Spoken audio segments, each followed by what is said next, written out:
not only is the administration not willing to provide requested documents in the Fast and Furious investigation, it seems that their testimony is also less than truthful. Now, for a second time, the Department of Justice has been forced to officially retract statements made during this investigation. And according to a Senate Judiciary report, the most recent is just from last week. Now, while testifying under oath, the Attorney General, Eric Holder, falsely claimed that his predecessor, then Attorney General Michael Mukasey, was briefed about the tactics of another gun-running operation known as Wide Receiver. Now listen to what he said. If you want to talk about Fast and Furious, I'm the Attorney General that put an end to the misguided tactics that were used in Fast and Furious.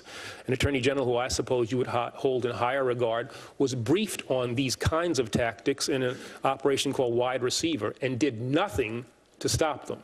Nothing. 300 guns at least walked in that instance.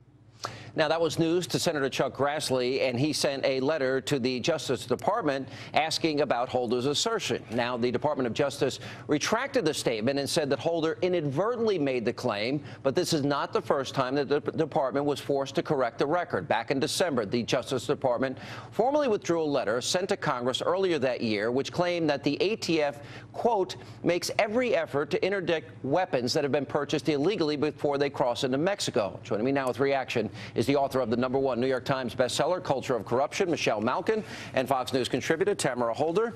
All right, let's go. This is the second time.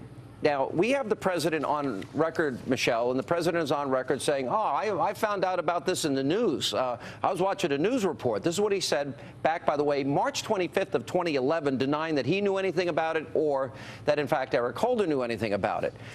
Let's go through this 7-month period. This goes from May 3rd, 2011 to November 8th, 2011, when the Attorney General admitted that he misled Congress. When did you first know about the program, officially I believe called Fast and Furious? To the best of your knowledge, what date? I'm not sure the exact date, but I probably heard about Fast and Furious for the first time over the last few weeks. I first learned about the tactics and the phrase Operation Fast and Furious at the beginning of this year, I think, when it became a matter of, I guess, public controversy. In my testimony before the House committee, I did say a few weeks. I probably could have said a couple of months. But, Michelle, we know in reality now that it was actually in 2010. So, and that was a long period of time. Intervening time. That's right. Well, I think it's very important, all the points that you're hitting, because it shows that every time that this Attorney General has opened his mouth, every key point that he has made about Fast and Furious has proved to be false and spurious, and false and specious. And that is why all of the paths led to this contempt vote today.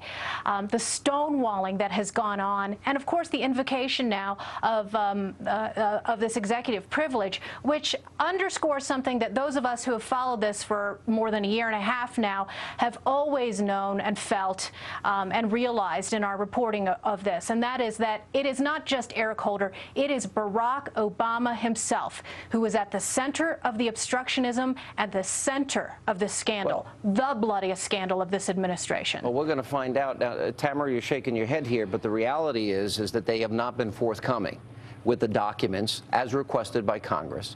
And then this last-minute delay tactic, it seems to me that there had to be some political considerations here.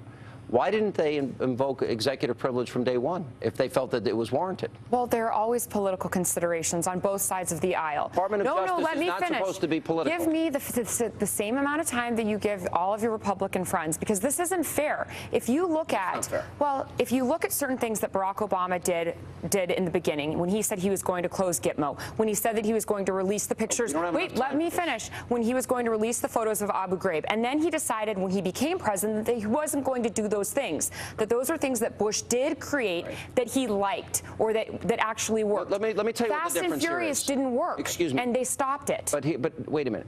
The difference here is we have the United States government that is giving guns to murderers, drug dealers, kidnappers, cartels. It's called a war. It is called a war. So you give the enemy weapons? It started during Bush, and it did not work. Border Patrol agents died here, and now we're trying to get to the bottom of it, and they have not been forthcoming in giving the information for the families. Sean, it takes time. No, it takes time, Sean.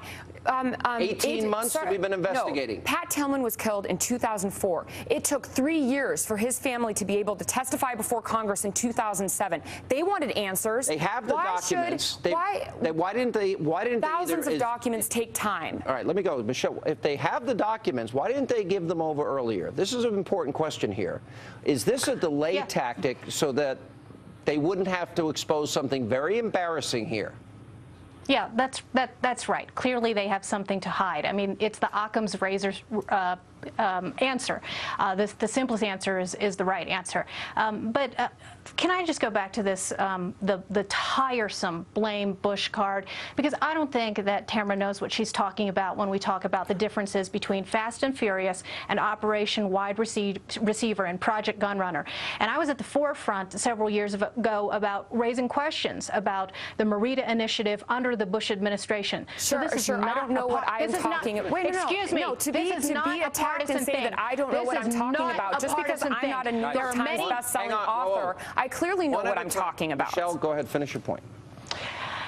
For some of us, the core issues of national security, Second Amendment rights, integrity in government actually matters. It is not just some sort of TV game debate for us. No, it's Tamara. not. And the fact is no, that it's not. And I'm not saying that the documents shouldn't be released. Sean, I'm not saying that the documents shouldn't be released. I don't think that it's appropriate. The audience can't hear you when you're both talking. Let her finish. You'll get the last word. Was planned, controlled, delivery, and retrieval. The difference is that in the Bush administration, they got those guns back, and under the Obama administration, they let them go because they had an underlying gun control agenda that is clear in these documents if you read it. Former U.S. Attorney Dennis Burke went after the Grassley staffers who were investigating this and called them, quote, stooges of the gun lobby. Clearly, they're the ones with the ideological zealotry that caused bloodshed in this country. The blood is on your people's hands, Tamara. No, actually, we're all Americans, and it's on all of our hands. At the end of the day, these investigations take time. It is not appropriate to hold the Attorney General in contempt after a matter of months. I am very sad that we lost. They take time because he's been obstructing these subpoenas for months and months and months. No, I'm not going to let you get away with that lie.